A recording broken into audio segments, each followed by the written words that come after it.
Welcome to simple code. आज हम देखने वाले हैं पीएचपी के डेटा टाइप्स।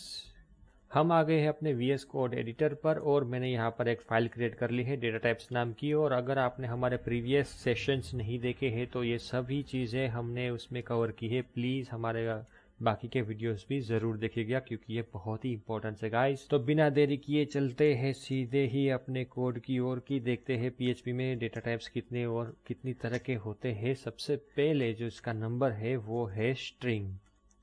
ठीक है, अब ये अगर हम एक वेरिएबल लेते हैं नेम नाम का और देखते हैं स्ट्रिंग, अगर हमें इसको असाइन करवानी है तो हम क्या करेंगे, डबल कोट्स में लिखेंगे सिंपल कोड, ये हमारी स्ट्रिंग हो गई।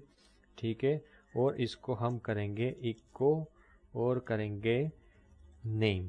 ठीक है, हमें क्या इको करवाना है, ये नेम नाम का वेरिएबल। अब चलते हैं अपने ब्राउज़र पर, लेकिन उससे पहले चेक कर लेते हैं कि अपना यस अपाचे और एसक्यूएल चालू ही है।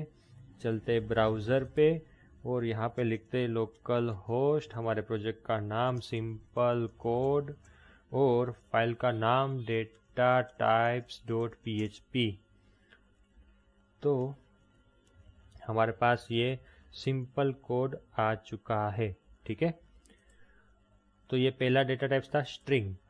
अब इसको मैं कर देता हूँ कमेंट और हम इसको दूसरी तरह से भी लिख सकते हैं, एक सिंगल कोटेशन में। ठीक है, तो स्ट्रिंग को हम दो तरीके से लिख सकते हैं। मैंने कंट्रोल सेव किया, चलते हैं ब्राउज़र पर, किया रिफ्रेश, तो रिज़ल्ट अच्छे से आ रहा है। अब हम इसको भी कमेंट कर देते हैं। अब चलते हैं अपने दूसरे डेटा टाइप की ओर जो कि है नंबर, इंटीजर। ओके, अब चलते हैं, मैं वापस वही नाम का वेरिएबल बना रहा हूँ क्योंकि मुझे बार बार ये इको लिखना नहीं है, अपना एक ही इको बार बार चलेगा। और इधर मैं दे देता हूँ 1 2 सिंपल। ओके, मतलब इंटीजर मतलब कोई भी डिजिट, मतलब नंबर न्यूमेरिक डिजिट। ठीक है, जिसके पीछे पॉइंट के बाद में कोई वैल्यू नहीं है, वो वाले डिजिट को इंटीजर बोलते हैं। ठीक है, तो ये 12 अपना आ गया है। अब अगर ये मतलब 0 है तो भी ये आपका इंटीजर है, या फिर अगर आपका ये वैल्यू -10 है, मतलब माइनस में है, तो भी ये इंटीजर है। ठीक है, तो ये सभी इंटीजर्स बोलते हैं इसको। अब हम फटाफट आ जाते हैं अपने तीसरे डेटा टाइप की ओर जो कि है फ्लोट, या फिर हम इसको डबल भी बोलते हैं। ठीक है, डॉलर नेम। और अगर फ्लोट या डबल क्या होता है, इंटीजर के पीछे अगर पॉइंट लग गया और एक भी डिजिट आ गया तो उसको बोलते हैं फ्लोट। या फिर हम इसको, ये देखिए प्रिंट तो होना ही आपको पता है, तो मैं बार बार अभी इसको प्रिंट नहीं करूँगा। या फिर अगर इसे ही वैल्यू के पीछे चाहे कितने भी डिजिट आ जाते हैं तो उसको भी डबल या फ्लोट बोलते हैं। ठीक है, तो इन दोनों को कर देते हैं कमेंट, क्योंकि इसमें थियरी के साथ साथ प्रैक्टिकल भी हो रहा है फ्रेंड्स, तो मैंने इस बार थियरी को साइड पे रख दिया है। अब हम चलते हैं अपने नेक्स्ट वाले डेटा टाइप की ओर जो कि है। ठीक है, मैं इधर लिख देता हूँ नल, और अगर मैं नेम और इज इक्वल टू, अब देखिए फ्रेंड्स, ये एक ही ऐसा डेटा टाइप है जो डेटा टाइप भी है और खुद वैल्यू भी है, तो इसकी वैल्यू भी होगी नल।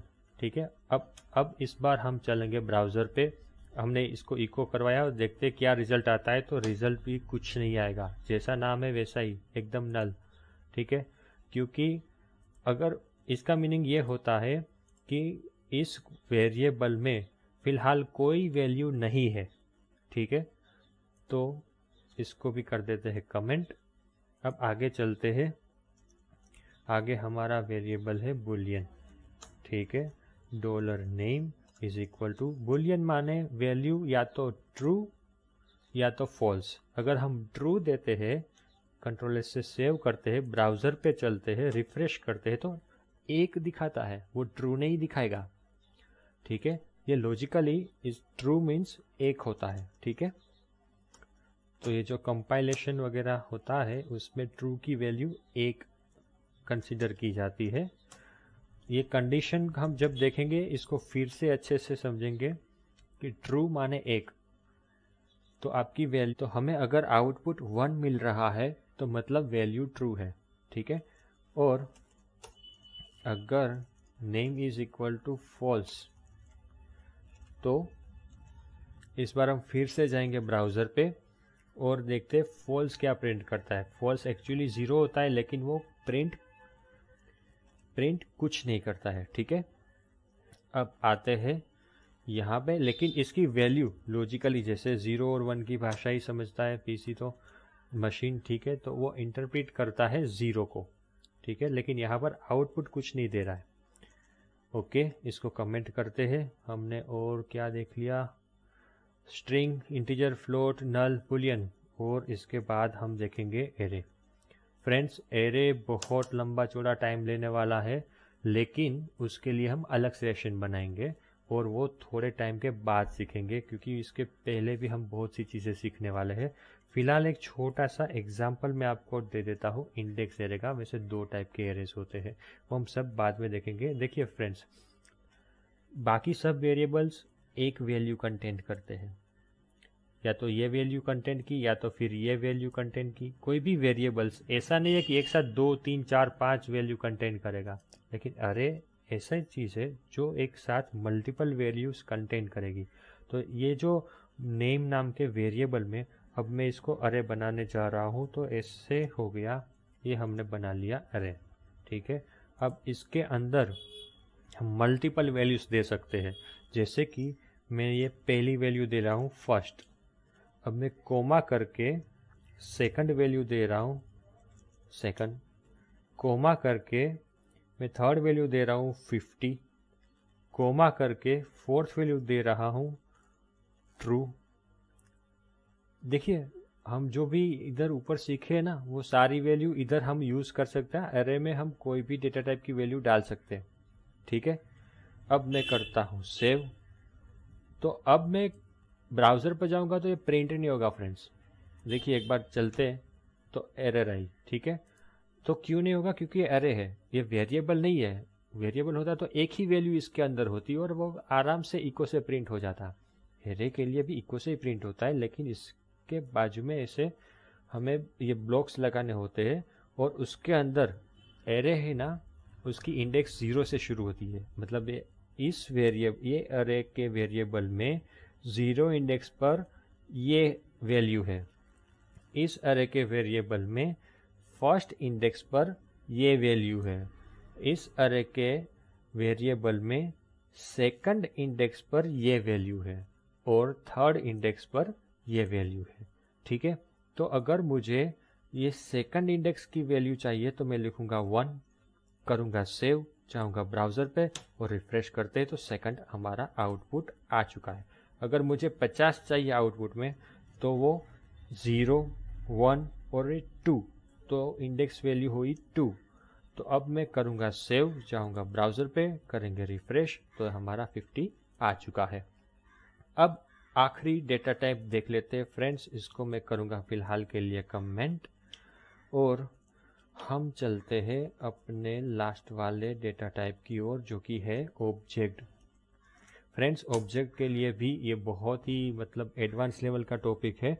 इसके लिए हम एक अलग से सेशन ज़रूर बनाएंगे, लेकिन फ़िलहाल बहुत ही ब्रीफ में मैं आपको खाली समझा देता हूँ कि ऑब्जेक्ट होता क्या है, ठीक है फ्रेंड्स।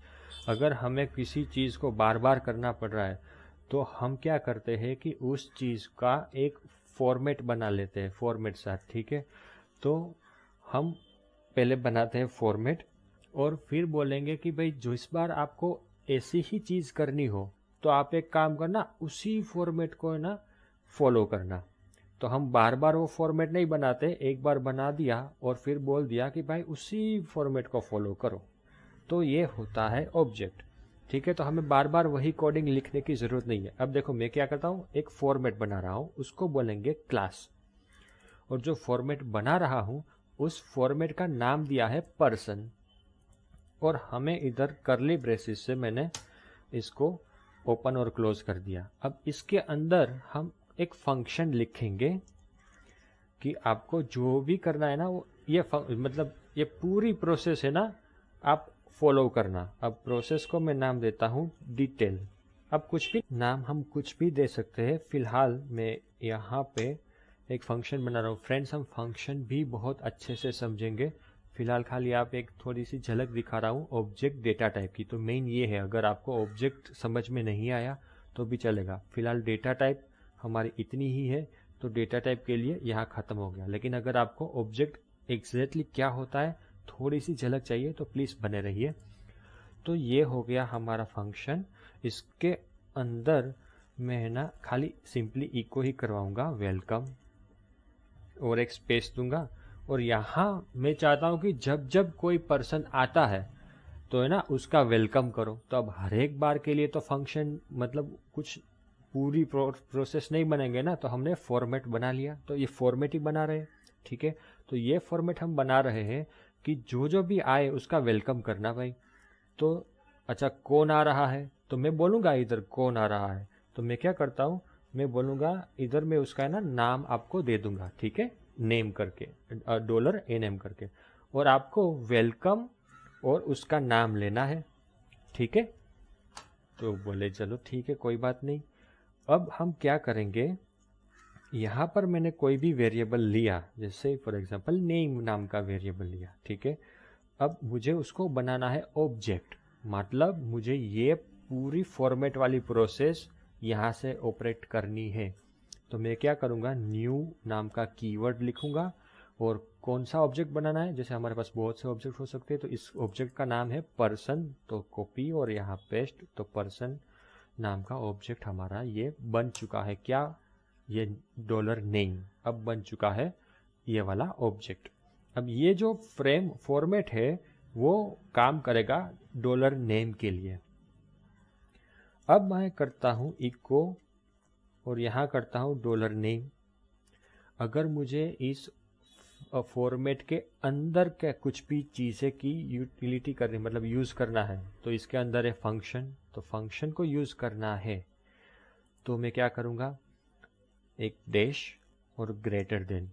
फ्रेंड्स, ये डैश और ग्रेटर देन एक तरह का साइन है कि आप किसी ऑब्जेक्ट के अंदर की प्रॉपर्टीज़ का यूज़ कर सकते हैं। फिलहाल ये फंक्शन को हम प्रॉपर्टीज़ नहीं बोलेंगे, मेथड बोलेंगे। लेकिन जो भी है ऑब्जेक्ट के अंदर की प्रॉपर्टीज़ या मेथड, उसका यूज़ करना हो तो आपको डैश और ग्रेटर देन करना पड़ेगा। अच्छा, ये तो बन गया है ऑब्जेक्ट, इसको मिल गया है ये फॉर्मेट, ठीक है। तो ये फॉर्मेट के अंदर जा भाई। तो ये इससे हम इसके अंदर चले गए। अब इसके अंदर क्या यूज़ करेंगे, इस फंक्शन का। तो कॉपी पेस्ट कर लेते हैं मज़े से। तो ये फंक्शन का यूज़ करेंगे और हम हर बार यहाँ नाम देंगे। तो अच्छा, नाम हम यहाँ से दे देते हैं भाई सिंपल कोड, और इसको कर देते हैं बंद। सेव किया, ब्राउज़र पर रिफ्रेश किया तो वेलकम सिंपल कोड, ठीक है। फिलहाल एरे में हम ऑब्जेक्ट में हम बहुत डीप में बाद में जाएंगे। हमारे आज का सेशन में यही सीखने वाली चीज़ें थी कि PHP में डेटा टाइप्स क्या होते। तो स्ट्रिंग, इंटीजर, फ्लोट या डबल, फिर नल, बुलियन, अरे और ऑब्जेक्ट। अगर आपने अभी तक हमारा चैनल सब्सक्राइब नहीं किया है तो प्लीज़ इसे सब्सक्राइब कर लीजिएगा और बने रहिए हमारे साथ। आगे और भी अमेजिंग वीडियो आने वाली है, और वीडियो देखने के लिए बहुत बहुत धन्यवाद।